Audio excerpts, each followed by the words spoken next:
Hi friends, നിങ്ങളെല്ലാവരും ഉച്ചയ്ക്ക് ഭക്ഷണം കഴിച്ചിരിക്കുമെന്ന് ഞാൻ വിശ്വസിക്കുന്നു. ഞങ്ങളുടെ ഇന്നത്തെ ഭക്ഷണം വളരെ ലളിതമായ രീതിയിലാണ് ഞാൻ ഇന്ന് വെച്ചത്. കാരണം ഞാനും ഹസ്ബൻഡും മാത്രമേ ഇന്ന് വീട്ടിലുള്ളൂ. അതുകൊണ്ട് വളരെ കുറച്ച് മാത്രമേ വെച്ചുള്ളൂ.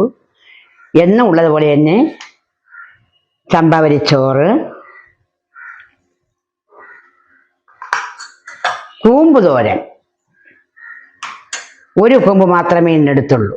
ഒരു ചെറിയ കൂമ്പും ചെറിയ ഉള്ളിയും പച്ചമുളകും ഒക്കെ ചേർത്ത് വെച്ച ഒരു അടിപൊളി കൂമ്പ് തോരൻ. പിന്നെ ശകലം കീരത്തോരനുണ്ട്. ഞാൻ കത്തിരിക്ക മെഴുക്ക് വെട്ടി കൂടെ കത്തിരിക്ക കൃഷിസ്ഥലത്തിന് കൊണ്ടുവരും. അത് ഞാൻ വേസ്റ്റ് ആക്കണ്ടെന്ന് വിചാരിച്ച് ഒരു മെഴുക്ക് വെട്ടി വയ്ക്കും. കത്തിരിക്കയും ചെറിയ ഉള്ളിയും മുളകൊക്കെ ചേർത്ത് ചതച്ചിട്ട് ഒരു കത്തിരിക്ക മെഴുക്ക് വരട്ടി. പിന്നെ ചിക്കൻ ഒന്ന് എണ്ണയൊന്നുമില്ലാതെ, എണ്ണ ഉപയോഗിക്കാതെ ആവിയിൽ വെച്ച് വേവിച്ചിട്ട് മുളക് പൊടിയും മല്ലിപ്പൊടിയൊക്കെ വളരെ കുറച്ചിട്ട് എരിവ് കുറച്ച് വെച്ച് ഒരു പ്രത്യേക രീതിയിലാണ് ചിക്കൻ വെച്ചത്.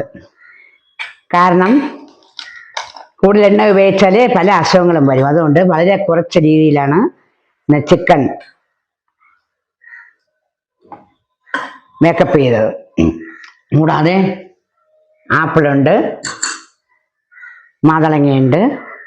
ഇത്രയൊക്കെ തന്നെയാണ് ഇന്നത്തെ എൻ്റെ ഉച്ചവിശേഷങ്ങൾ. നിങ്ങൾക്കെല്ലാവർക്കും എൻ്റെ വീഡിയോസ് ഇഷ്ടപ്പെട്ടുവെങ്കിൽ ലൈക്ക് ചെയ്യണം, സബ്സ്ക്രൈബ് ചെയ്യാത്തത് സബ്സ്ക്രൈബ് ചെയ്യണം. നിങ്ങളുടെ വിലയേറിയ നിർദ്ദേശങ്ങൾ കമൻറ്റ് രൂപത്തിൽ അറിയിക്കണം. ഇനി അടുത്ത വീഡിയോ ആയിട്ട് നാളെ കാണുന്നതുവരെ നിങ്ങൾക്കെല്ലാവർക്കും ഒരു ശുഭദിനം നേരുന്നു. നന്ദി, നമസ്കാരം.